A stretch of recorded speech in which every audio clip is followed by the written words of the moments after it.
everybody, it's Off the Highway, and I'm Tony Criz, and that's Shane Blackshear, buddy of mine. He's got the Seminary Dropout Podcast. Seminary Dropout. He and a lot of good people in life have dropped out of seminary, and some of them were better for it. Hey, Shane, I know that you've had a really unique opportunity to have some intimate contact with John Perkins. And John Perkins is a sort of well-renowned civil rights activist. He's worked in issues of race and community. Could you just share just a little bit about kind of why you find him such a fascinating person, and sort of what the impact has been on your very real life as a guy living in Austin, Texas, trying to follow Jesus? Well, John Perkins is such an interesting person because he's lived such an amazing life. Yes. He is a black man who was born in the poor, segregated South,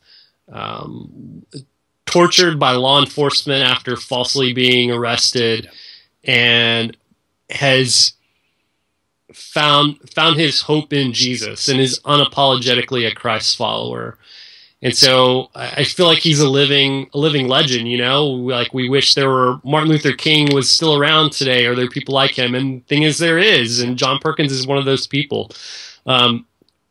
He's meant so much to me personally. And, you know, part of that is me being able to sit down with him as a privileged white man, and ask him how I can live, in a way that I lay down my privilege, and he's been able to help me with a lot of that and walk me through a lot of that.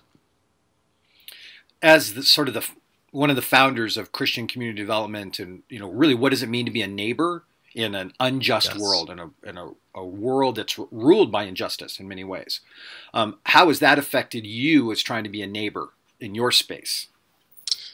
Yeah, well, it's especially pertinent to me because I do live in a minority neighborhood, low socioeconomic, and so, you know, it's been very practical to me to, kind of like I said before, to know how to live as a white privileged person in that neighborhood. And you're right, he pioneered a lot of things that we, you know, take for granted within, you know, sociology, race relations, and that sort of thing. Right. Yeah. It's great. I know that when John Perkins came to Reed College, when I was a volunteer chaplain at Reed College, it was possibly one of the most unbelievable things I've ever witnessed. As Reed students who hate church, they claim to hate God, but they listen to John Perkins talk about Jesus, and they were riveted because he has the right to speak. He just has the right to speak. Yeah, that's absolutely right. He's been through it all, and he's seen the worst of it, and came out the other side saying, Jesus is Lord. That's right. Hey, everybody, that's Shane Blackshear, my friend. Check out the Seminary Dropout Podcast at seminarydropout.com. This is Off the Highway.